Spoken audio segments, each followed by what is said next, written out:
How much trouble could 2 inches of snow possibly cause?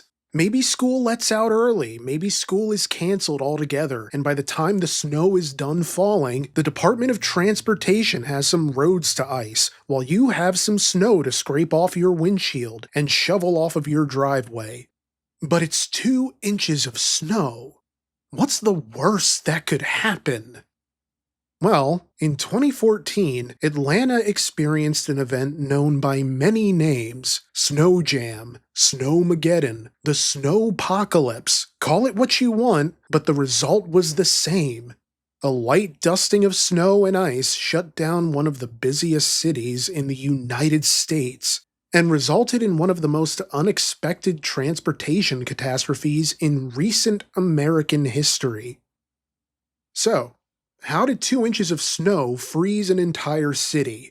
How did motorists handle this incredible situation? And how did the people in charge rise to meet the challenge in some ways and straight up make it worse in others? This is RCR Stories, whatever I ended up calling this. Probably something to do with Snowpocalypse. On January 27, 2014, the South Metro area of Atlanta, Georgia, was issued a winter weather warning. Although total accumulation would only end up measuring approximately 2.6 inches over the 2 days, Tuesday, January 28th and Wednesday, January 29th, it was still a worthwhile message for the Weather Service to put out, just to keep the citizens informed, you know?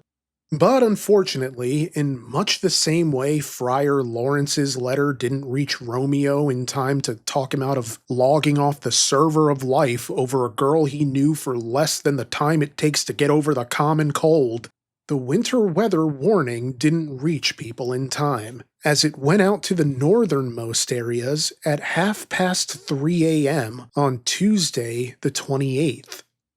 In most areas around Atlanta, schools remained open on that Tuesday morning, since administrators didn't have enough time to decide whether or not to cancel classes for the day. So schools received students, offices received employees, business meetings took place, stores opened up shop, and public transportation systems operated at normal capacity.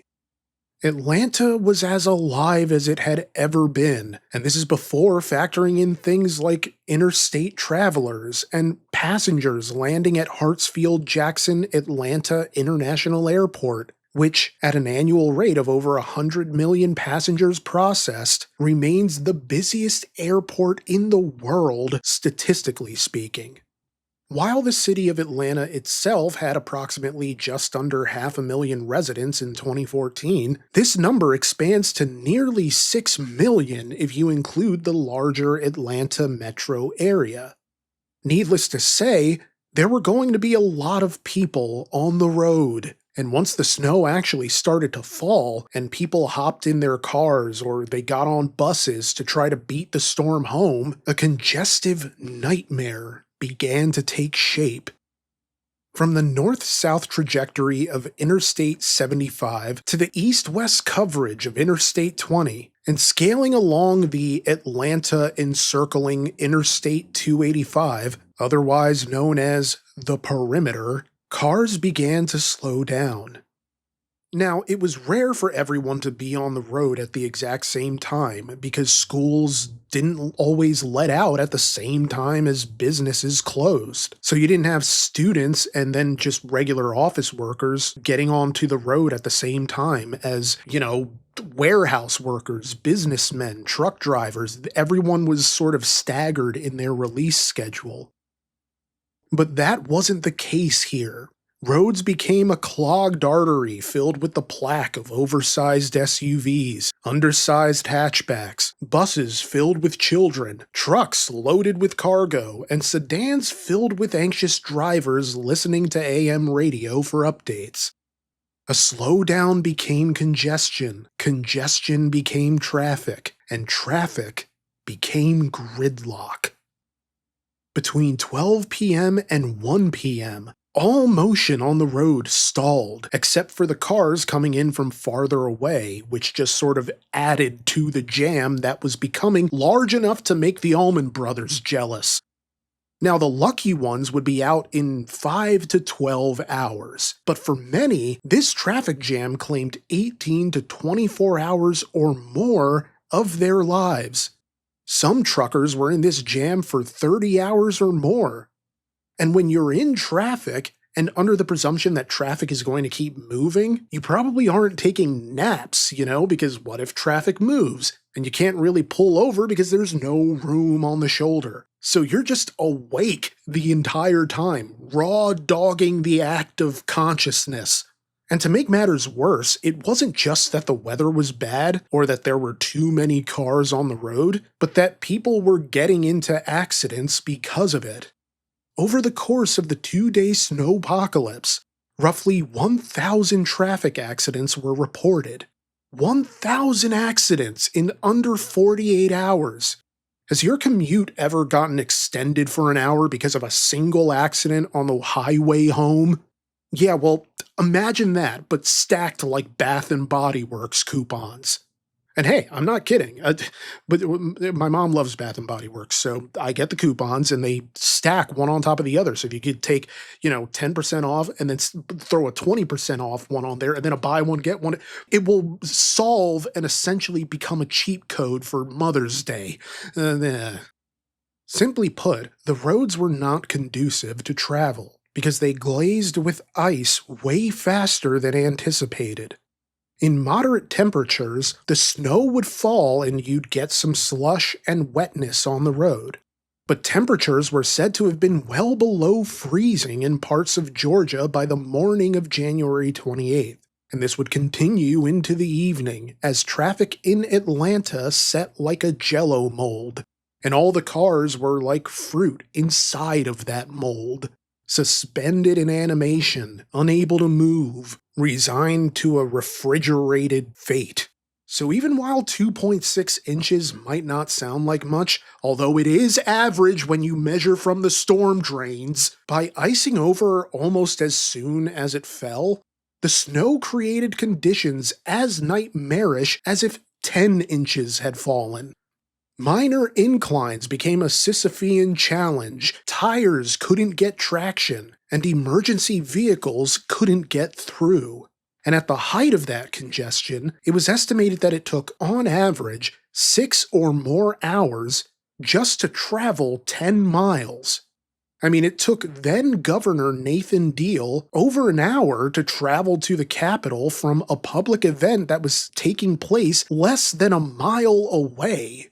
In fact, 5 hours after the first snowfall, he declared a state of emergency, but by that point, people were already stuck in the traffic.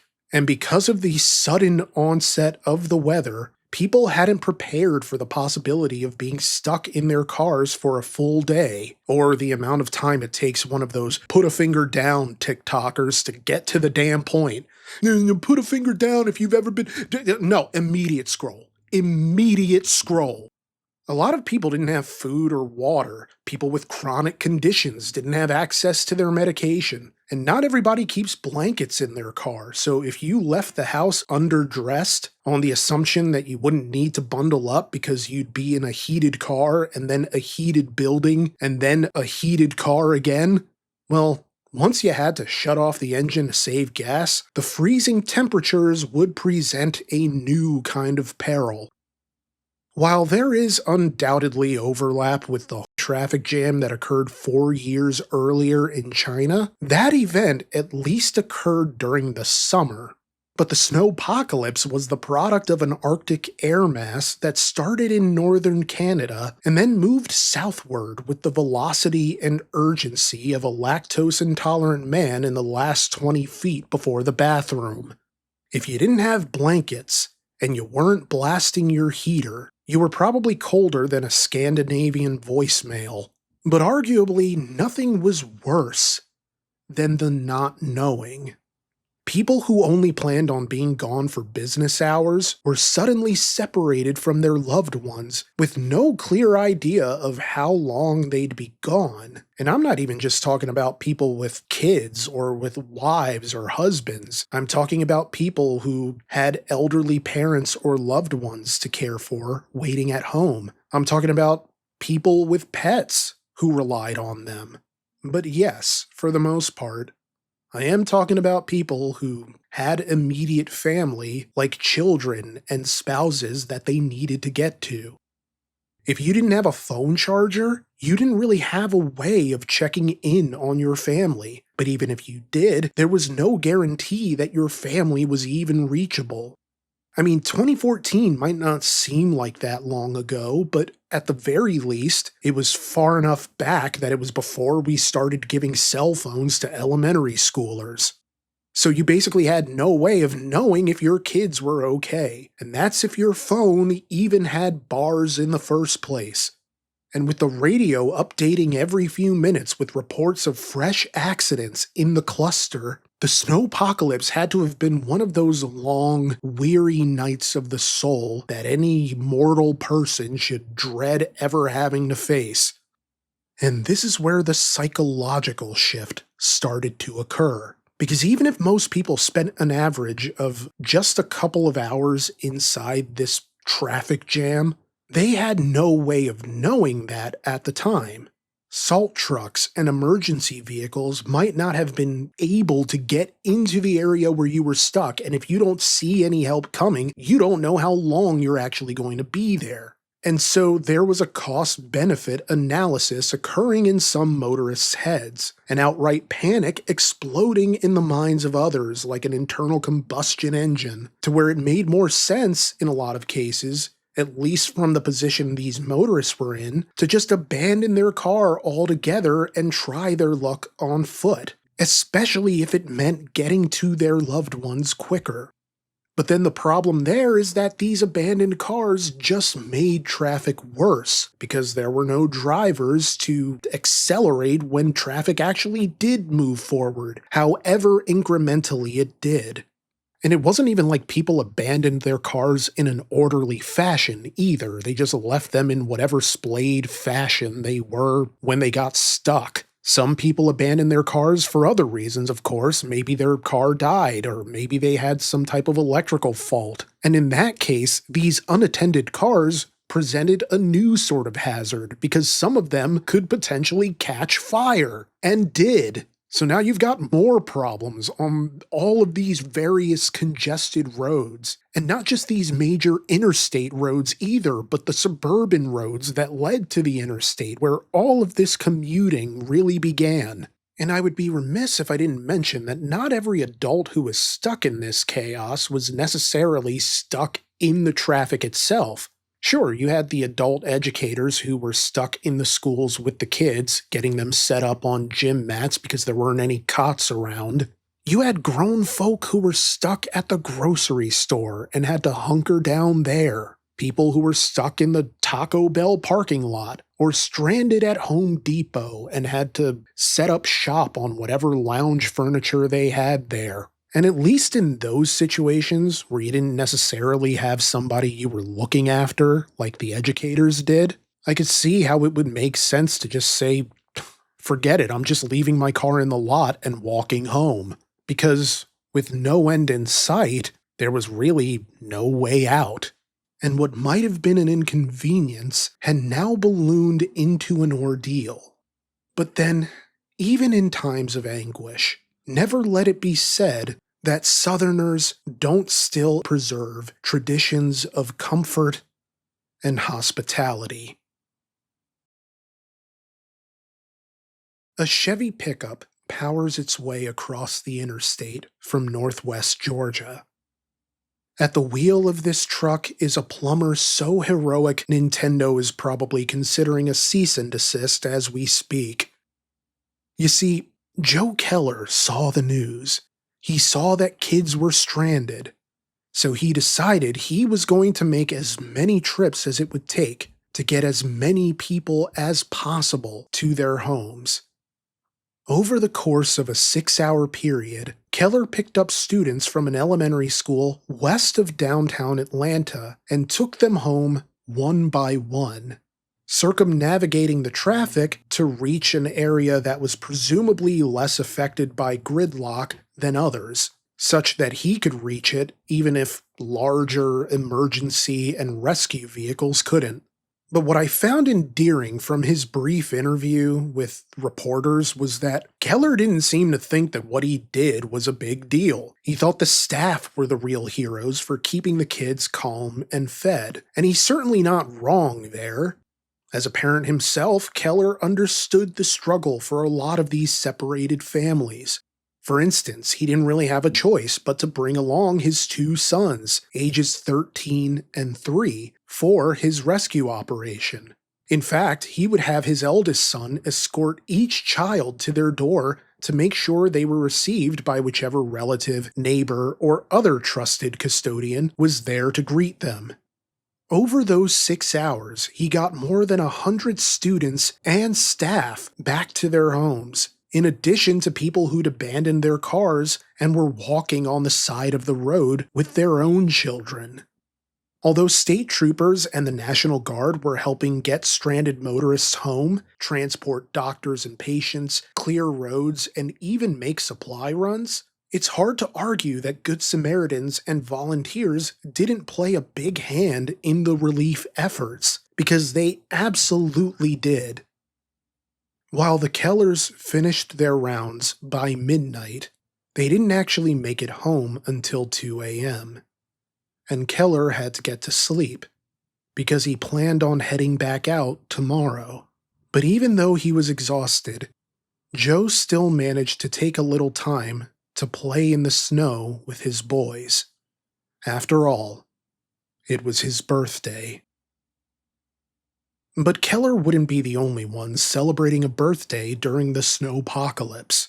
A married couple, Nick and Amy, were trapped in the frozen traffic along Interstate 285 on their way to the hospital.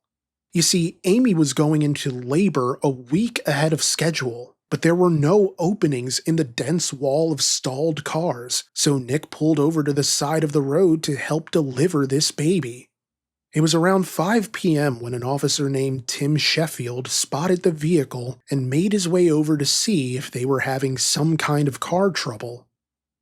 And he was greeted with the crowning moment. Literally.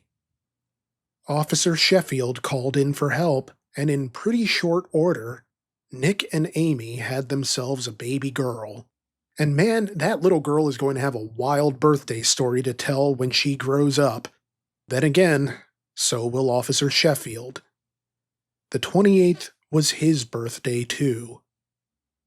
While the snowpocalypse was a gargantuan headache for the city of Atlanta and the surrounding area, it kind of brought out the best in its citizens. A mother named Michelle Solicito created the Snowed Out Atlanta Facebook pages in order to facilitate contact between families and their missing, stranded loved ones, as well as allowing for those trapped motorists to reach out for help, volunteers to offer their homes for shelter, and to simply provide a space for people to vent. You probably wouldn't think starting a Facebook group would rise to the level of heroism, but things would have been so much worse without that page to connect people. The group was over 40,000 members strong by the second day, and in that time, the full scale of collective anguish had become clear. From a woman posting in the hopes of finding her cousin and their 2 daughters, to an expectant mother in her 3rd trimester venting about having not eaten since 10 a.m. the day before, and everything in between. Yet frustration and fear weren't the only outcomes of the posts on Snowed Out Atlanta. In one instance, a volunteer from the group managed to track down the pregnant wife and 3-year-old son of a man who was unable to reach them. In another case, a woman who'd been stuck in traffic for 12 hours with her young son was taken in by a family just 2 miles from the ditch her SUV had slid into. Motorists who were close enough to civilization to leave their cars and reach a nearby CVS would come out with snacks and supplies and go from car to offer up essentials. A group of some 20 motorists who abandoned their cars and made their way to a hotel off the interstate were disheartened to learn there were no vacancies, yet the employee manning the front desk got them all set up in the lobby with food, bedding, and phone chargers.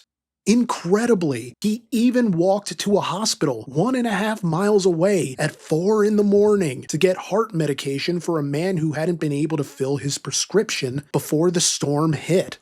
A 3-mile round trip for a perfect stranger. 2 friends from the same apartment complex overlooking the interstate decided to go car to car with hot chocolate. And while one CNN correspondent noted that there were some drivers who refused to help stuck motorists for fear of losing ground if the traffic should move, there were still a lot of people helping, pushing cars or even just lending an ear or a shoulder to cry on, providing comfort and courage. It became common for people who lived along the stretch of congested roadways to take in stranded motorists, particularly if children were among them. Some parents who weren't with their children embarked on Lord of the Rings-style journeys to go get them. Upon learning his kindergarten-aged daughter would be stuck at her school overnight, one father gathered up a blanket from home and walked 6 miles to the school to be with her. Philosopher Jean-Paul Sartre, whose name I'm pretty sure I just botched, coined the phrase, "Hell is other people." Yet in the case of the snowpocalypse, it was other people who prevented the descent into an even greater hell. If hell was anything, it wasn't other people, it was a lack of preparedness. Because while natural disasters aren't exactly preventable, they don't have to be, well, disastrous. While traffic flow began to resume roughly 18 hours after the gridlock began, the entire fiasco lasted the best part of 2 days, with some people being stuck for virtually the entirety of that time. In addition to the aforementioned 1,000 traffic accidents that were reported, more than 2,000 cars were abandoned on the road to be later reclaimed, and at least $10 million in property losses, such as damaged cars and burst pipes, were recorded. It's even been reported that 2 people died during the course of this storm. This was in 2014, not 1914. And so one question sticks out like a sore, frost-bitten thumb. How on earth was this allowed to happen? In the United States, the National Weather Service provides citizens with a heads-up whenever winter weather is about to ruin their week, and that heads-up comes in one of 3 classifications: a watch, an advisory, or a warning. A winter storm watch indicates a 50% or greater chance of conditions favoring a winter storm, without definitively committing to the position that there will actually be a storm, or even significant accumulation, only that the conditions are present for it to happen. A winter weather advisory, meanwhile, indicates that the chances of a winter weather event are 80% or greater, yet it's not expected to be serious enough to cause major disruption. But a winter weather warning? Well, a warning emphasizes the same 80% chance of winter weather as an advisory does, but with the important distinction that at least one major hazard is indicated. It could be snow, it could be sleet, it could be freezing rain. Something is coming along for the ride, and one of the criteria, according to weather.gov, was 2 or more inches of snow in 12 hours, or 4 inches or more in 24 hours. So in this case, a winter storm warning would have been helpful if it had come early enough for most people to take it into consideration before planning their day. But I'm hesitant to blame the National Weather Service on this one, and I'll tell you why. On the one hand, yes, the warning came late, but only to the northernmost areas. The winter storm warning was issued for the South Metro area on January 27th, a day before the storm actually started. The warning that was issued at 3:38 a.m. on Tuesday the 28th was an expansion of that previous warning, essentially notifying the northern areas that, hey, this now applies to you too. So it wasn't that the National Weather Service could have warned people but didn't, but rather that the information they had at the time was insufficient to apply the winter weather warning to those northernmost areas until it was too late. But okay, even if we allow that grace for the National Weather Service, there's also the problem of poor wording. As speculated in the Weather Channel's 10-year roundtable retrospective on the storm in 2024, after the winter weather warnings came in for the south side, the National Weather Service issued a winter weather advisory for the central region. If you recall, an advisory is less severe than a warning, and so people in the southern areas may have seen that advisory and gotten their wires crossed, assuming that the storm was being downgraded and wouldn't be as serious, resulting in their being unprepared when the storm did hit. But even the people who did take the warning seriously probably thought they had more time. And the reason is because of a tweet that the National Weather Service sent out that got picked up by the local news. And in this tweet, it said that the winter weather would make travel difficult from midday Tuesday and into Wednesday. Which was true, except people interpreted this as meaning that the snow wouldn't actually start until midday on Tuesday. And so the accumulation by rush hour wouldn't be significant enough to be a problem. In each case, people assumed either the storm wouldn't be that bad, or they would have more time to get home if it were. Either way, the consequence was that people's trust in the National Weather Service was being slowly eroded, and Governor Nathan Deal really didn't help matters when he blamed the National Weather Service, which is just a really terrible idea if you want people to actually listen to warnings next time. On Wednesday, January 29th, so in the middle of this storm, he would state, quote, "The National Weather Service continually had their model showing that the city of Atlanta would not be the primary area where the storm would hit, that it would be south of Atlanta. You've already heard some of our agencies saying that based on that modeling, they had not brought in some of the resources earlier because they thought there were going to be other parts of the state that were going to be more severely impacted than the metropolitan area." End quote. At least one meteorologist stood by the findings and took umbrage with the governor's comments, but it seemed that for the most part the damage had already been done. And look, governing is difficult, but the days surrounding this snow jam drew attention to just how badly government officials at the state and local levels didn't want the blame landing on their doorstep. And this was true even when they were willing to admit some culpability. For example, while then Atlanta Mayor Kasim Reed admitted that they should have coordinated road usage so that schools would be let out first, and then the private sector, and then the government, etc., he would go on to clarify that the responsibility for closing the schools in the first place was not his, nor was his office in charge of the roads beyond the city limits, which he noted were successfully cleared within 24 hours, such that police stations and hospitals were still accessible, and no fatalities were recorded.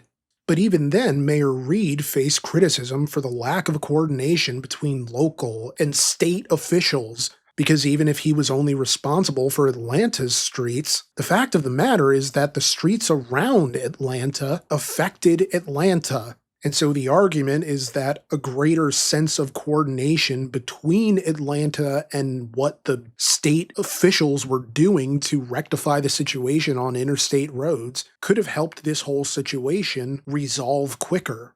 And in that sense, even the victories resulted in public embarrassment because people also criticized Reed for being very defensive about the reaction to his handling of the issue at hand. There was one particular instance where a reporter was criticizing Reed and saying that, well, you say that there have been no fatalities, but it was basically by the grace of God that there weren't. And Reed would tell her that, hey, it's easy for you to talk from the safety of your anchor chair, only for the reporter to respond that actually, she had been one of the many, many people caught up in the snowpocalypse. This affected people at every level. No one was immune. And really, you would think Atlanta would have been prepared after an ice storm in 2011 brought business in the city to a screeching halt for nearly a week. And as Reed would note, the response here was better than in 2011. But his critics would note that, well, that's not really saying that much. Because the reality is that it doesn't seem as though anybody expected something like this to ever happen. At least not to this extent. Case in point. Before a storm happens, the Georgia Department of Transportation would typically treat the roads with a salt brine solution. In 2014, around 5,000 gallons of brine had been prepared, which sounds like a lot until you learn that today, they're now capable of producing 50,000 gallons of brine per hour. There wasn't enough brine to treat all of the roads, which meant some areas were left completely untreated, which led to conditions being significantly worse than they might have been otherwise. One place having untreated roads invariably affects everyone else when all the roads are connected, and even the ones that weren't connected. I mean, it's like you're pulling resources from one place to go address concerns in another, and that's just going to make the traffic worse, because another issue here was that there simply weren't enough plow trucks, enough salt trucks, enough road treatment vehicles, or rescue vehicles in general. It's like all the forces aligned to make this a particularly troubling situation. While I don't think he was co-signing this thought process, meteorologist Chad Myers would explain why Georgia was so unprepared for this storm. Quote, "We simply have never purchased the amount of equipment necessary. Why would you in a city that gets one snow event every 3 years? Why would you buy 500 snowplows and salt trucks and have them sit around for 1,000 days waiting for the next event?" End quote. It's not an impractical thought, but I'm not sure it's a very helpful one either, yet it seemed to be the prevailing line of thinking among people in charge. Governor Deal would state, quote, "If we closed the city of Atlanta and our interstate system based on maybes, then we would not be a very productive government or a city. We can't do it based on the maybes." End quote. And while that's understandable, I'm not sure anybody was really asking them to shut down roads based on a maybe, but simply to be better prepared for when the maybe became a definitely. For his part, Governor Deal would offer an apology for all the trouble, although it really sounded like one of those half-hearted, "I'm sorry if I hurt you" apologies. Of his constituents, he would state, quote, "I apologize to them for the fact that they are in the situation that has occurred. If it was based on my decisions, yes, I apologize for that. Will we try to make better decisions based on the knowledge we gain from this? Yes, we will. But we can never promise, because it would be an unrealistic promise, that we will always be correct when it comes to deciding what Mother Nature is going to do, because she has a mind of her own." End quote. In the days after the snowpocalypse, life resumed some kind of normalcy. Schools were back in session, businesses opened back up, and people who had abandoned their cars on the road were directed to one of 2 locations to go reclaim them, with promises that government officials would be there with gas and battery jumps if they were needed. Governor Deal would go on to create a severe weather warning task force involving officials at the state and local level, along with meteorologists, because, well, you can't really get anywhere far without trusting science, even if the science is founded on predicting the future. I still don't think we appreciate how thankless a job meteorology probably is. At the very least, this all suggested that they would be better prepared for next time. And they would be, although next time would come far sooner than I think anybody could have anticipated. You could say it was a blessing in disguise that all of this happened, if for no other reason than that Georgia was hit with an even worse storm just 2 weeks later. One snow event every 3 years, right? Whatever, but hey, at least this time they were ready for this storm. Schools closed, businesses shuttered, a state of emergency was declared far earlier, and roads were treated. The snowpocalypse had taught valuable lessons, even though the blame continued to be spread out like too much butter over too little bread.